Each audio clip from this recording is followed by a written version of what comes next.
Assalomu alaykum azizlarim. Qandaysiz? O'ylaymanki, barchangizning kayfiyatingiz a'lo darajada. Bugun oldingizga 4 ta qirol ochirimi bilan keldim. Ya'ni 4 ta qirolga ochirim qilamiz. Shu ondagi, shu paytdagi sizga nisbatan tuyg'ulari qanday? Shuni ko'ramiz. Demak, agarda burjlar bo'yicha aytadigan bo'lsam, Korol Jezlov, ya'ni olov guruhi, qo'y, arslon va o'qotar. Korol mechey bu qilich qiroli, ya'ni havo guruhi, egizaklar, tarozi va qovg'a. Korol chash bu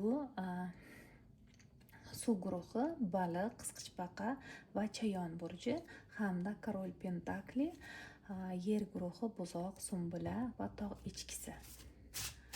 Har biringiz o'zingizning aqlingizdagi insonni burjiga qarab, xohlasangiz intuitsiyangizga qarab tanlashingiz ham mumkin. Demak, birinchi qirolimizdan boshlaymiz.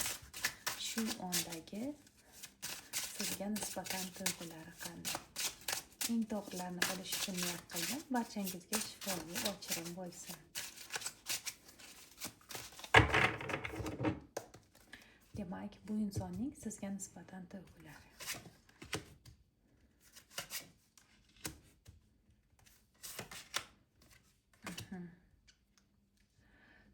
Biroz sovuqroq hozirda tuyg'ulari, chunki bu munosabatlarga uchinchi bir insonlar aralashgan bo'lishi mumkin. Uchinchi shaxslar aralashgan bo'lishi mumkin. Juda ham qalbim og'ridi.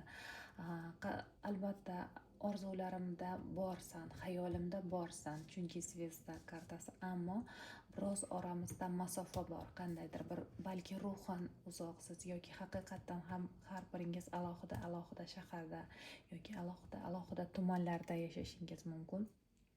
Ammo qalbim juda ham og'rigan. Bitta emas, balki bir nechta sabablar bor bu og'riqqa. Shuning uchun ham hozir biroz aqlan tuyg'ularga emas, aqlimga tayangan holda ish tutishim lozim demoqda. Ko'proq aqlini ishlatmoqda. Balki ba'zilaringiz uchun bu inson sizning eski turmush o'rtog'ingiz, eski sevgilingiz bo'lishi mumkin. Ikkinchi qirolimiz Korol mechey, ya'ni egizaklar, tarozi va qovg'a burji bo'lishi mumkin. Aqlingizdagi inson sizga nisbatan tuyg'ulari qanday shu onda?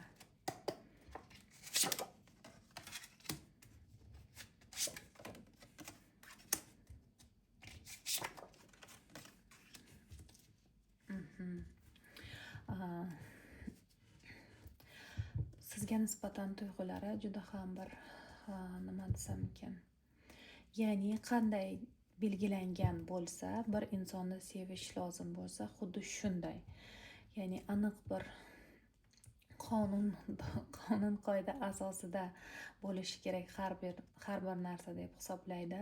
Ammo qandaydir bir qo'rquvlari bor, balki siz bilan birga yashash yoki oila qurish bo'yicha qandaydir bir qo'rquvlari bor bu insonni. Nimadandir xavf ko'radi, balki siz bilan turmush qursa yoki hozirgi munosabatlaringizni bir qadam oldinga siljitadigan bo'lsa, nimagadir qandaydir bir muammo bo'lishi mumkin deb hisoblaydi. Bundan tashqari sizga qandaydir bir aql o'rgatib qo'ymoqchi bu inson.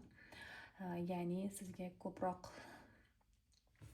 o'zini aytganini qildirishga harakat qilib, aql o'rgatishni xohlaydi.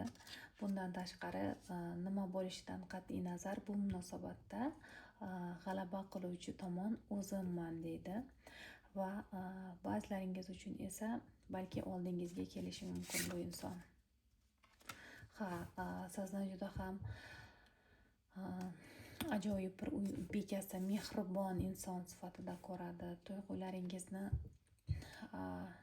unga nisbatan tuyg'ularingizni ham biladi. Balki juda ham bir nozik tabiat bo'lishingiz mumkin. Ko'nglingiz tez og'riydigan inson bo'lishingiz mumkin. Bu insonning ham sizga tuyg'ulari xuddi sizniki kabi. Balki ba'zilaringiz meni tomosha qilayotgan ayollarimiz suv guruhidan, baliq, chayon yoki qisqichbaqa burjidan bo'lishingiz mumkin. Uning energetikasida sizning energiyangiz ham aralashgan. Demak, ikkinchi qirolimizda tuyg'ular bor. Demak, uchinchi qirolimizga ketdik. Shu kartalarim biroz o'zimga bo'ysunmaydi. Demak, korol chash. Shu onda, shu paytda sizga nisbatan tuyg'ulari qanday?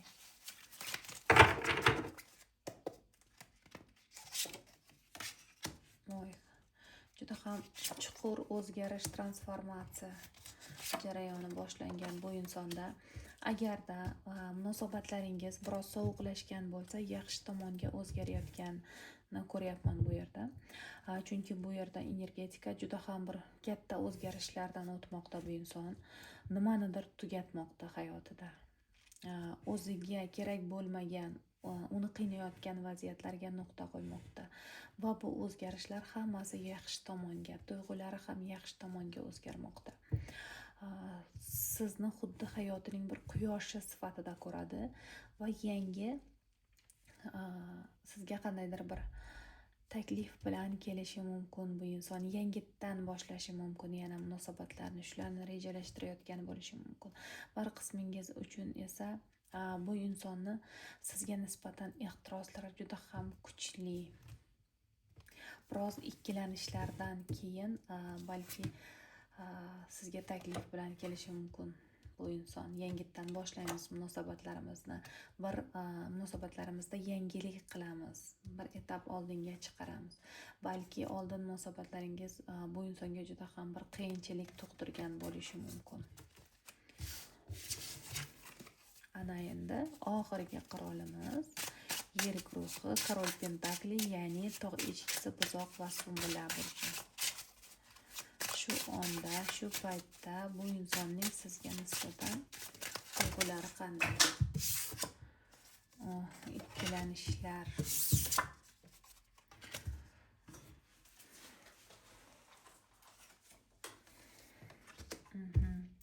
Kichik bir qismingiz uchun bu yerda boshqa bir uchinchi faktor bo'lishi mumkin, ammo barcha uchun emas.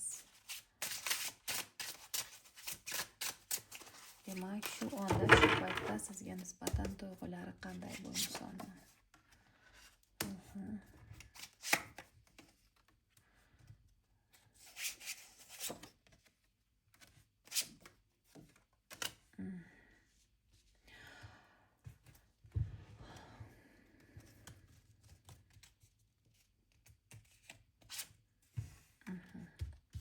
Qarang.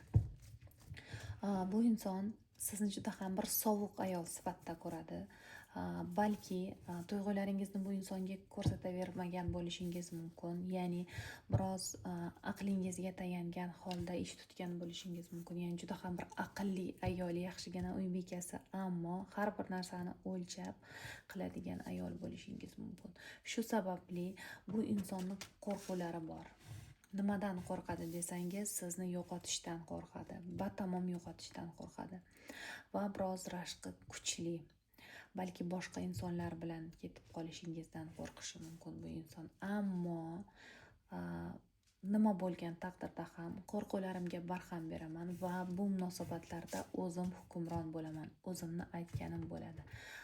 Va bu inson sizga tuyg'ularini bildirmasligi mumkin, egoistligi tutadi. Ya'ni egoist deganimda juda ham g'ururi baland, ichki dunyosini har doim ham ko'rsatavermaydi.